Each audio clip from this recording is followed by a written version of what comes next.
Selamlar. Ben Erbil. Bir şeyler yapalım kanalına hoş geldiniz. Evet arkadaşlar, bugün farklı bir video ile karşınızdayım. Farklı derken gerçekten kanalımda belli bir şekilde örtüşüyor ama tamamen farklı bir şey. Şöyle dedik, hep ev mi yapacağız? Hep işte model mi yapacağız? Hep figür mü yapacağız? Biraz da bu 3 boyutlu yazıcılar sadece oyuncak mı basıyor? Buna bakacağız. Şimdi arkadaşlar, evimiz için güzel bir dekor. Evet, duvar saksısı. Hemen şöyle ben göstereyim. Ben bir tane denedim. Bakın bu. Bu şekilde duvara asılacak. Bunun STL'sini çizdim. Aşağıda açıklamada linkte bırakırım. Şöyle. Bu duvara asılıyor. Duvarda güzel bir şekilde şık duruyor. Bunun şöyle STL'sini bir tanesini büyük. Ebatı bunun normal printerlarda olmuyor da 28 falan. Ancak 30'luk printerlarda basabilirsiniz. Bu gördüğünüz normal bizim 20'lik 22'lik printerlarda, yani tablasından bahsediyorum. Onu da basabilirsiniz ve bu. Yani böyle üçü büyüklü küçüklü böyle süslü, duvarda şahane duruyor. Müthiş duruyor. Şimdi bunların çizimlerini yaptım.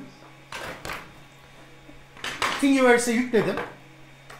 Hemen nasıl yapılacağını, ne şekilde yapılacağını gösterelim. Ailemize, annemize, babamıza, eşimize güzel bir hediyemiz olsun. Hadi hep beraber bir şeyler yapalım bakalım.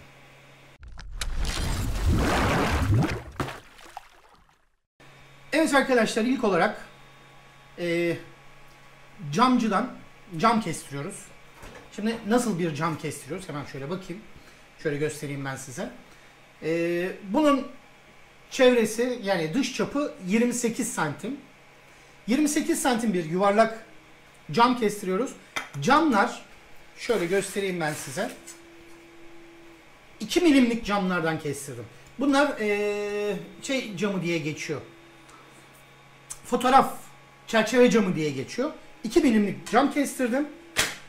3 milimlik böyle zor, çok zor giriyor. Ama hani bilmiyorum, STL'de biraz daha bu 3 milimliği biraz daha genişletebiliriz. Veya zor sıkıştırmayla giriyor.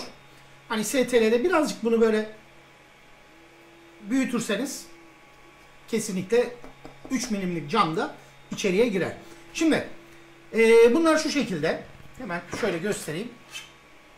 Şuralarında delikler var. Bakın şöyle buralarında delikler var. 3 tane delik var. Bu delikle duvara yapışıyor. Şöyle bu şekilde duvara asıyorsunuz bunu. Vidalıyorsunuz. Ondan sonra getiriyorsunuz. Camı şurada kesmişim. Camı şöyle oturtturuyoruz. Biraz tam kestim ben, hani plastik olduğu için birazcık, evet, şu şekilde oldu. Şimdi buna ben şu an mesela şey koydum. Hani cansız çiçek koydum ama canlı çiçek de koydum. Canlı çiçek de oluyor. Duvarları kalın yaptım su sızdırmaması için. Yani bunun içerisinde de sulayabiliyorsunuz ama çok fazla su koymamak lazım. Yani öyle çiçek bulmamız lazım ki, eğer sizler biliyorsanız mutlaka biliyorsunuzdur, bilen arkadaşlar vardır. Aşağıda linki eklerseniz sevinirim. Yani salonda, evin içerisinde çok fazla su istemeyen güzel çiçekler neler, onları açıklamaya yazarsanız arkadaşlar da görürler, ona göre evlerinde bulundururlar. Şimdi farklı mesela ben şöyle göstereyim hemen. Beyaz taş aldım. Beyaz taşları şöyle. Yani sonuçta dekor bu. Bu tamamen sizin hayalinize kalmış. Bunu süslemek. Ve torfu getirelim. Bunun üstüne de torf koyacağım. Torf dediğimiz nedir arkadaşlar? Torf çiçek toprağı. Yani toprakla işte gübreyi, ondan sonra bitki için gerekli olan her şeyi içerisine koymuşlar. Şimdi buna yapay çiçek de konulabilir, gerçek çiçek de konulabilir. Gerçek çiçekler neler konulabilir, neler güzel olabilir, onlara sizler karar verirsiniz. Ben şöyle kaktüsler aldım. Ama bu kaktüsler için bu torfu biraz boşaltmamız gerekecek herhalde. Şöyle boşaltalım biz.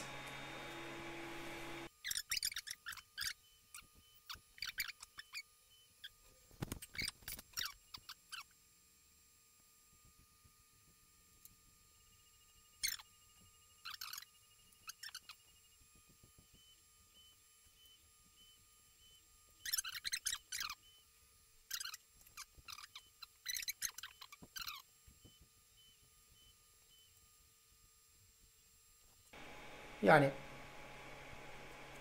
şöyle biraz daha ne yapalım? Şunlardan koyalım. İlginç olsun.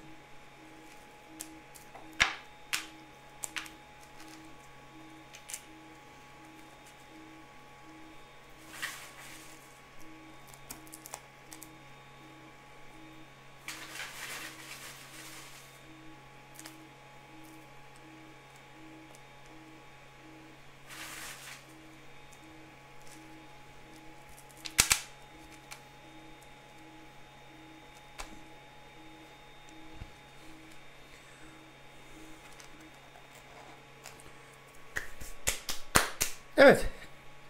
Bu da bitti. Şöyle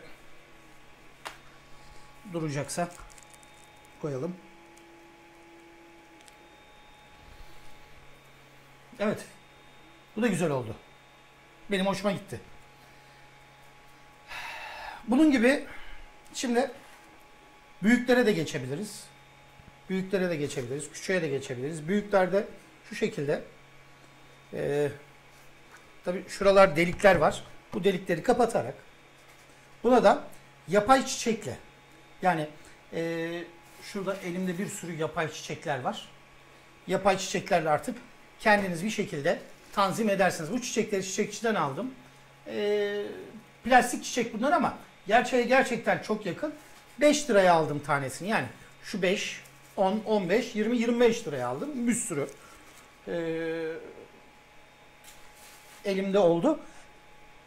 Çok fazla böyle farklı farklı şekillerde istediğim gibi güzel bir duvar saksısı yapmış oluyoruz. Salon için müthiş duruyor. Duvarlarda duruyor. İnşallah hoşunuza gider. İnşallah bir yararım olmuştur.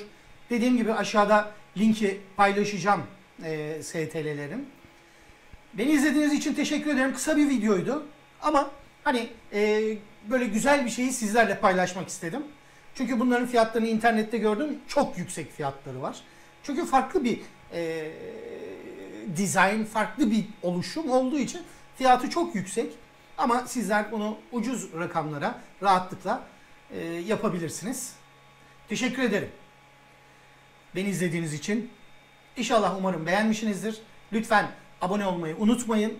Like'larınızı bekliyorum aşağıda. Yorumlara da bu çiçeklere, yani nasıl anlatalım, şöyle anlatalım.